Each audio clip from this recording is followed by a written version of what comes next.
ஸ்ரீ குருப்யோ நமக. குருர் பிரம்மா குருர் விஷ்ணுர் குருர் தேவோ மகேஸ்வரக குரு சாட்சாத் பரம் பிரம்ம தஸ்மை ஸ்ரீ குரவே நமக.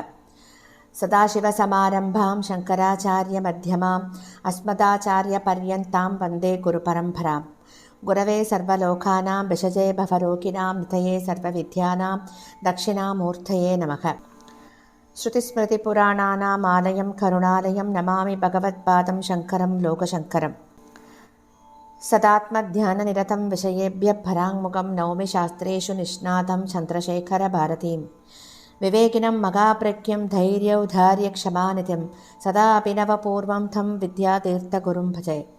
பாரதி கருணாபாத்திரம் பாரதி பதபூஷணம் பாரதி பதபாரூடம் பாரதி தீர்த்தமாஸ்ரயே. வித்யா வினய சம்பன்னம் வேதராகம் விவேகினம் வந்தே வேதாந்த தத்வக்யம் விதுஷேகர பாரதீம். அனைத்து பெரியோர்களுக்கும் நீலாயுதாட்சி குமாரின் நமஸ்காரங்கள். பிரதி குருவாரம் நம்ம நடமாடும் சாரதாம்பாளான நம்முடைய பிரத்யக்ஷ பகவான் ஜகத்குரு ஸ்ரீ ஸ்ரீ ஸ்ரீ பாரதி தீர்த்த மகா சுவாமிகளின் சச்சரித்தத்தை கேட்டுக்கொண்டிருக்கிறோம். போன வாரத்தின் தொடர்ச்சியை தான் தொடர்ந்து கேட்கப் போகின்றோம்.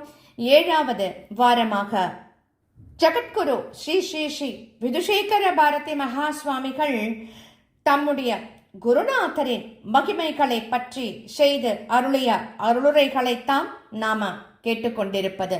போன வாரத்தின் தொடர்ச்சியை தொடர்ந்து கேட்போம். போன வாரம் அவர் சொல்லியிருந்தார், பரீட்சை செய்யும் முறை எப்படி அப்படிங்கிறத பத்தி நாம கேட்கலாம்னு சொல்லியிருந்தார். அதை பத்தி தான் நாம இன்னைக்கு கேட்க போறோம். குருநாதர் அவர்கள் எங்களுக்கு சாஸ்திர நூல்களை பாடம் செய்து கொண்டிருந்த சமயத்துல ஒரு நூலை கற்பித்து முடித்ததும் நான் குருநாதரிடம், இந்த நூலில் உள்ள விஷயங்களில் பரீட்சை எப்போது நடக்கும் என்று கேட்கிறேன். அதற்கு குருநாதர், எங்களுடைய கற்பிக்கும் முறையில் ஒரு குறிப்பிட்ட சமயத்தில்தான் தேர்வு நடக்கும். அதற்காக நீ நன்றாக படித்து அதில் தேர்ச்சி பெற வேண்டும் என்பது இல்லை. நாம் எப்போது வேண்டுமானாலும் பரீட்சை செய்வோம்.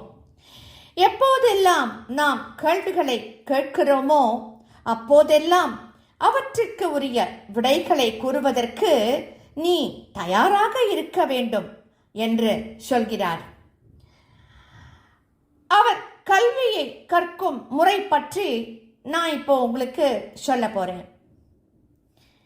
இது நம்முடைய குருநாதர் சொல்லும் வாக்கியம். மற்றொரு சமயம் குருநாதர் சாஸ்திர கல்வியை எவ்வாறு கற்க வேண்டும் என்று போதித்தார். ஜகத்குரு ஸ்ரீ வித்யாரண்ய மகா சுவாமிகள் அவர்கள் தாம் இயற்றிய பஞ்சதசி என்ற நூலில் ஒரு மும்மூக்ஷுவானவன் பிரம்ம விசாரத்தை எவ்வாறு செய்ய வேண்டும் என்ற கேள்விக்கு விடையாக தச்சிந்தனம் தத்கதனமன்யோன்யம் தத் பிரபோதனம் ஏததே கபரத்வம் ச பிரம்மாபியாசம் விதுர்புதாஹா என்ற ஒரு ஸ்லோகத்தை சொல்லியிருக்கார். இங்கு தத் என்ற சொல்லால் பிரம்மம் குறிப்பிடப்படுகிறது.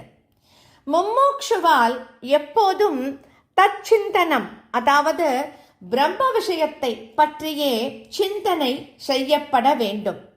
அதை தவிர ஏனைய அனித்திய வஸ்துக்களின் சிந்தனையை ஒருபோதும் செய்யக்கூடாது. ஏனென்றால் அனித்திய வஸ்துக்களின் சிந்தனையால் எந்த ஒரு பிரயோஜனமும் இல்லை. எப்போதும் தத்கதனம், அதாவது பிரம்மத்தை பற்றிய அறிவை அடைய உதவும் சொற்களை மட்டுமே சொல்ல வேண்டும்.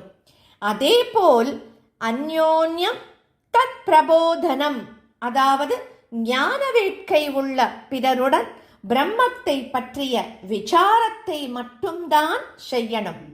எவ்வாறு என்றால், பிரம்மத்தை பற்றிய விஷயத்தில் எந்த ஒரு பாகத்தை இவன் தெரிந்து கொண்டுள்ளானோ அதை இன்னொருவனுக்கு சொல்ல வேண்டும். தனக்கு தெரியாத விஷயங்களை இன்னொருவன் அறிந்து கொண்டுள்ளான் என்றால் அவனிடமிருந்து அவ்விஷயங்கள் கேட்கப்பட வேண்டும். இந்த முறையில் ஒருவருக்கு ஒருவர் பிரம்மத்தை பற்றி கருத்து பரிமாற்றங்களின் மூலம் அதை பற்றிய விசாரம் செய்யப்பட வேண்டும். ஏததே கபரத்வம், அதாவது பிரம்ம விசாரம் ஒன்றில் மட்டும் ஈடுபட்டிருத்தலை, பிரம்மாபியாசம், அதாவது பிரம்மத்தை பற்றிய விசாரமாக விதுர்புதாக, அதாவது பண்டிதர்கள்லாம் அறிந்துள்ளார்கள். இப்படி எங்கள் குருநாதர் சொல்லிய பின் இந்த மாதிரி பயிற்சியை மும்மோக்ஷுக்கள் மட்டும் பண்ண வேண்டும் என்பது கிடையாது. தர்க்க சாஸ்திரம் எனப்படும் நியாய சாஸ்திரம் படிப்பவர்களும் கூட இதே போலத்தான் பயிற்சி செய்ய வேண்டும். ஆகையால் தான் தத் சிந்தனம், தத் கதனம், அந்யோன்யம் தத் பிரபோதனம், ஏததே கபரத்வம், கபரத்வம் ச தர்க்காபியாசம் விதுர்புதாக. நீங்க அந்த வித்தியாசத்தை தெரிஞ்சுக்கணும். இந்த 2 ஸ்லோகத்தோட வித்தியாசம் தெரிஞ்சுக்கணும். அந்த ஸ்லோகத்துல ஏதத்தே கபரத்வம் ச பிரம்மாபியாசம் அப்படின்னு சொல்லப்பட்டிருந்தது.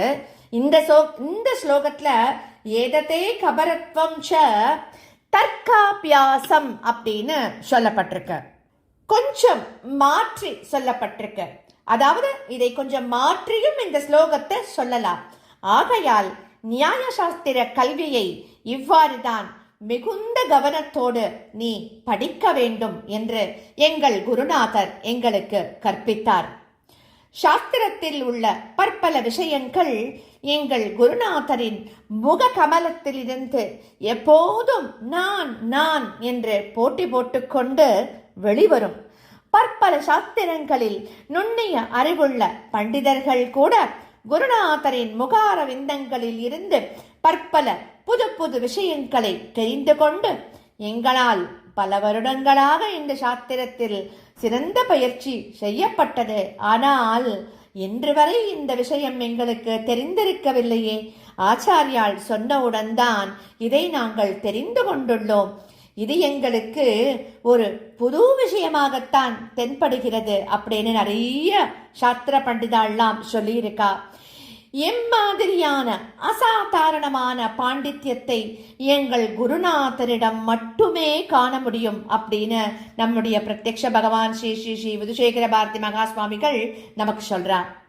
இப்போ அவர் வேற ஒன்று சொல்ல போறார். என்ன சொல்ல போறார்னா, சாஸ்திர போஷக சபை அப்படிங்கிறத பத்தி சொல்ல போறார்.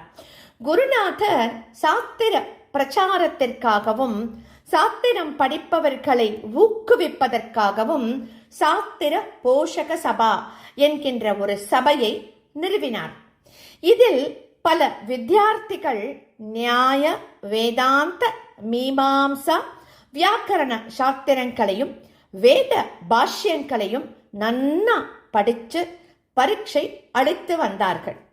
இவர்கள் படிப்பை முடிக்கும் சமயத்தில் குருநாதர் அவர்கள் மகா பரீட்சையை தாமே நடத்துவார்கள்.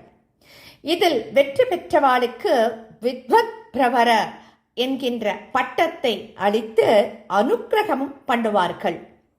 இந்த பண்டிதர்கள் எல்லாம் இன்று பாரதத்தின் பல்வேறு பகுதிகளில் தங்களுடைய பாண்டித்யத்தினால் நல்ல பிரசித்தி அடைந்துள்ளார்கள். அவர்கள் நாங்கள் சாஸ்திர போஷக சபையின் மூலம் சாஸ்திரத்தை மிகுந்த உற்சாகத்துடனும் கவனத்துடனும் படித்தோம். சாஸ்திரம் படித்து முடிக்கும் போது எங்களை சாக்ஷாத் ஜெகத்குரு அவர்களே பரீட்சை செய்தார்கள். இது எங்களுக்கு ஒரு சிறந்த பாக்கியமாகும். எங்களுக்கு வித்வத் பிரவர என்கின்ற பட்டத்தையும் அளித்து அனுக்கிரகம் செய்தார்கள். ஜெகத்குரு அவர்களால் பரீட்சை செய்யப்பட்ட நாங்கள் தன்யர்களானோம் என்று சொல்லுவார்கள். இப்படி பண்டிதர்கள் சாஸ்திர போஷக சபையின் மூலம் படிப்பதையும் ஜெகத்குருவின் தலைமையில் நடக்கும் மகாகணபதி வாக்கியார்த்த சபையில் பங்கு கொள்வதையும் தமது வாழ்வின் மிகுந்த பாக்கியமாக கருதுகின்றார்கள் அந்த பண்டிதர்கள் எல்லோரும். இதுக்கப்புறமா இன்னும் என்ன சொல்ல போறார் அப்படிங்கறத நாம அடுத்த வாரம் தொடர்ந்து கேட்கலாம். ஸ்ரீ சத்குரு பாகி ஸ்ரீ சத்குரு பாக்கி. ஸ்ரீ சத்குருநாதா சரணம் சரணம் சரணம் சரணம் சரணம்.